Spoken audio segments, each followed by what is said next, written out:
Hello everyone, welcome to my YouTube channel English Linguistics and Poetics. আমার English Linguistics and Poetics যে YouTube channel তাতে সকলকে স্বাগত। তো বন্ধুরা, আজকে আমাদের টপিক হলো ফিউচার ইনডিফিনাইট টেন্স বা সিম্পল ফিউচার টেন্স, যাকে বাংলায় বলা হয় সাধারণ ভবিষ্যৎকাল, সাধারণ কাজ যেটা ভবিষ্যতে হবে, করা হবে বা ঘটবে, সেটাই আমি এখানে সংজ্ঞাটা লিখে রেখেছি। হ্যাঁ, পরে সম্পূর্ণ যে ভিডিওটা আমরা করতে চলেছি এই টেন্স সংক্রান্ত বিষয়ে যা আমাদের জানা দরকার, বিগিনার্স হোক, যারা দেখছো তারা বিগিনার্স হোক আর অ্যাডভান্স লেভেলই হোক।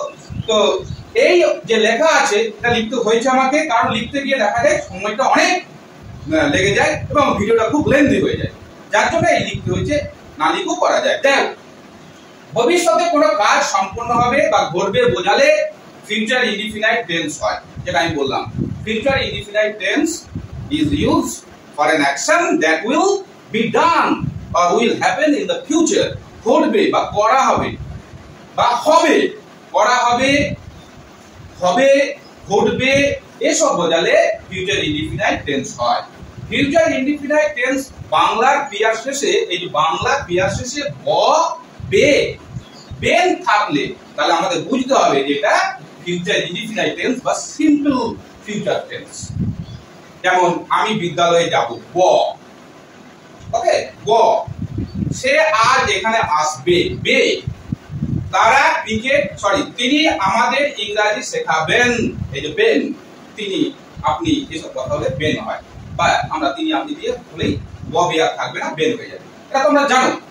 তো এরকম ব, বে, বেন থাকলে সিম্পল ফিউচার টেন্স বা ফিউচার ইনডিফিনিট টেন্স হয়। এই যে বাংলা ক্রিয়া শেষে ব, বে, বেন থাকে। তো এর যে বাক্য গঠনের নিয়ম আমি এখানে একটা লিখে রেখেছি, এটা পরে আসছি। সেন্টেন্স গঠনের নিয়ম, সাবজেক্ট প্লাস শ্যাল অথবা উইল প্লাস ভার্বের প্রেজেন্ট ফর্ম। এখানে বলা আছে আই আর উই এর পর শ্যাল, বাদ বাকি জায়গায় সব জায়গায় উইল বসবে। আই এবং উই এর পর শ্যাল, বাদ বাকি সব জায়গায় উইল। বাদ বাকি বলতে অ্যাকচুয়ালি যে ফার্স্ট পারসনের ক্ষেত্রে শ্যাল আর সেকেন্ড পারসন এবং থার্ড পারসনের ক্ষেত্রে উইল। তবে কোনো কিছু যদি আমরা জোর দিয়ে বোঝাই, মানে স্ট্রং ইন্টেনশন, আমাদের যদি কোনো একটা দৃঢ় ইচ্ছা বা প্রতিজ্ঞা, প্রমিস থাকে, সেক্ষেত্রে আমরা শ্যালের জায়গায় উইল বা উইলের জায়গায় শ্যাল বসাই। আরেকটা না, সেটা বলিনি, তারপর আরেকটা জিনিস আসছে, সেটা হচ্ছে যেমন আমি বিদ্যালয়ে যাব, I shall go to school, I পর শ্যাল বসবে। আমি বিদ্যালয়ে যাবই, তখন হয়ে যাবে I will go to school, শ্যালের জায়গায় উইল, উইলের জায়গায় শ্যাল। যখন আমরা স্ট্রং একটা ইন্টেনশন বা ইচ্ছা বা প্রতিজ্ঞা, প্রমিস বোঝায়, তখন এটা হয়। আর আমি যেটা বলতে যাচ্ছিলাম যে এখন মডার্ন যে ইংলিশ, তাতে শ্যালের ব্যবহারটা প্রায় উঠে গেছে বললেই চলে, সর্বত্রই উইল ব্যবহৃত হচ্ছে, এটা বলার ছিল আমার। তাহলে আই উই এর পর শ্যাল, বাদ বাকি জায়গায় উইল। সেন্টেন্স গঠনের নিয়মটা বললাম, সাবজেক্ট প্লাস শ্যাল অথবা উইল বসবে, এবং শ্যাল উইল কোথায় বসবে সেটা আমি ক্লিয়ার করে দিলাম একটু আগেই। তারপর হচ্ছে ভার্বের বেস ফর্ম বসবে, প্রেজেন্ট ফর্ম বসাবে। যেমন আমি বিদ্যালয়ে যাব, I shall go to school, I তারপর শ্যাল গো, প্রেজেন্ট ফর্ম। সে আজ এখানে আসবে, he will come here today. তারা ক্রিকেট খেলবে, দে উইল প্লে ক্রিকেট। তিনি আমাদের ইংরেজি শেখাবেন, he will teach us English. এবার আমি এখানে লিখেছিলাম যে সাবজেক্ট প্লাস শ্যাল অথবা উইল বা ভার্বের প্রেজেন্ট ফর্ম বসে এই সেন্টেন্স গঠনের ক্ষেত্রে প্রেজেন্ট ইনডিফিনাইট টেন্সে। এবার হচ্ছে এছাড়াও বি ভার্বের ফিউচার ইনডিফিনাইট টেন্সের রূপীয় বসে।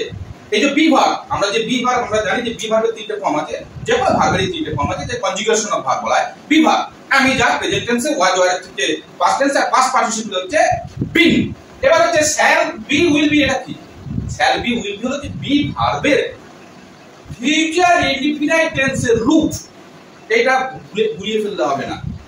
শ্যাল বি বা উইল বি মানে যেমন হব, আমি হব একজন কবি, I shall be a poet, এটা shall be, এটা হচ্ছে মেন ভার্ব, এখানে কোনো অক্সিলিয়ারি ভার্ব হিসেবে কাজ করছে না। shall be হচ্ছে বি ভার্ব, বি ভার্বের অক্সিলিয়ারি নয় মেন ভার্ব, যখন ফিউচার ইনডিফিনাইট টেন্সে ব্যবহৃত হবে। এবার আমি এখানে নেগেটিভ লিখে রেখেছি, নেগেটিভ ইন্টারোগেটিভ। নেগেটিভ জিনিসটা কি? শ্যাল, এই যে শ্যাল উইল আছে, সেই শ্যাল উইলের পর নট বসালে নেগেটিভ সেন্টেন্স হবে। এগুলো সব অ্যাফার্মেটিভ, ইতিবাচক বা হ্যাঁ বাচক। নেতিবাচক করতে গেলে বা না বাচক করতে গেলে I shall not go to school, আমি স্কুলে যাব না। He will not come to school, অর্থাৎ শ্যাল উইলের পর নট বসিয়ে আমরা নেগেটিভ করতে পারি সেন্টেন্সটাকে। আর ইন্টারোগেটিভ করতে গেলে কি করতে হবে? সাবজেক্টের পূর্বে ব্যবহৃত হয়। কোনটা ব্যবহৃত হয়? এই shall will সাবজেক্টের পূর্বে ব্যবহৃত হয়। shall I go to school? shall I go, আমি কি স্কুলে যাব? জিজ্ঞাসা ছিল, কোশ্চেন মার্ক, প্রশ্ন হবে না। will he come to, will he come here today? সে কি এখানে আজ আসবে?